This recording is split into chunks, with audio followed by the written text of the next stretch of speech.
एक बार की बात है, एक छोटे से गांव में एथन नाम का एक युवा लड़का रहता था।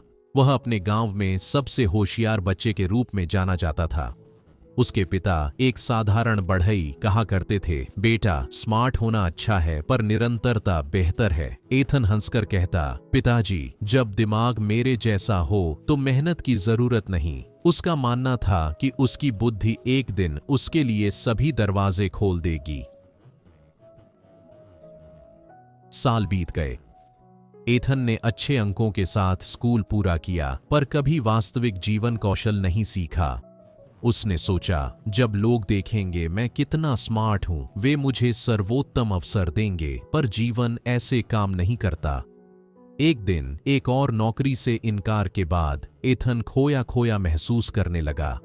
मन शांत करने के लिए वह गांव के किनारे टहलने गया, जहां एक बूढ़ा आदमी अक्सर नीम के पेड़ के नीचे पक्षियों को दाना खिलाता था। उस शांति में कुछ ऐसा था जो उसे आकर्षित कर रहा था। अंकल, एथन ने धीरे से कहा, क्या मैं आपसे कुछ पूछ सकता हूं? बूढ़े व्यक्ति ने दयालुता से मुस्कुराया। बिल्कुल बेटा, बैठ जाओ। एथन ने लंबी सांस ली।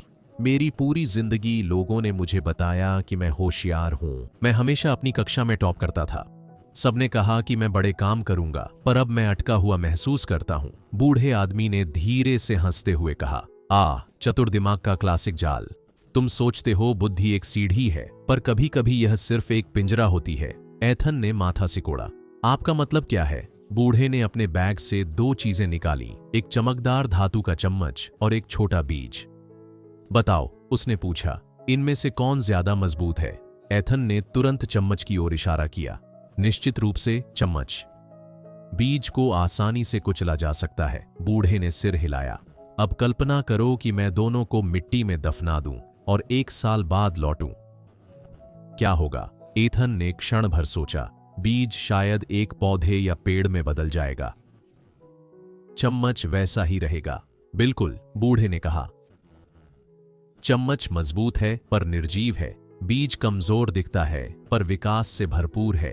तुमने, मेरे बेटे, एक चम्मच जैसा दिमाग बनाया है, मजबूत, चमकीला, तेज, लेकिन तुम इसे मेहनत, विनम्रता और धैर्य की मिट्टी में लगाना भूल गए। एथन चुपचाप बैठा रहा। वे शब्द गहराई तक उतर रहे थे। बूढ़ा आदमी मुस्कुराया। बिल्कुल ठीक। बुद्धि इंजन है, लेकिन अनुशासन, निरंतरता और विनम्रता पहिए हैं। इनके बिना तुम आगे बढ़े बिना सिर्फ शोर मचाओगे। पहली बार एथन वास्तव में समझ गया। उसने अपना जीवन अपने दिमाग को चम्मच की तरह चमकाने में बिताया था, लेकिन कभी अपने विचारों को असली कार्रवाई में नहीं बदला। उसने महसूस किया कि वह छोटी शुरुआत करने के लिए बहुत घमंडी था, असफल होने से बहुत डरता था और बढ़ने के लिए बहुत बेसब्र था। उस दिन के बाद से एथन बदल गया। उसने कार्यशाला में अपने पिता की मदद करना शुरू किया। धैर्य और लगन से बढ़ईगिरी सीखने लगा। उसने एकदम सही योजना का इंतजार करना छोड़ दिया। उसने गलतियां की, उनसे सीखा और फिर से कोशिश की। हर असफलता ने उसे किसी भी किताब से ज्यादा सिखाया। दोस्तों, यह कहानी हमें कुछ बहुत शक्तिशाली सिखाती है। होशियार होना एक वरदान है, लेकिन उस वरदान को सफलता में बदलने के लिए अनुशासन, निरंतरता और कड़ी मेहनत चाहिए।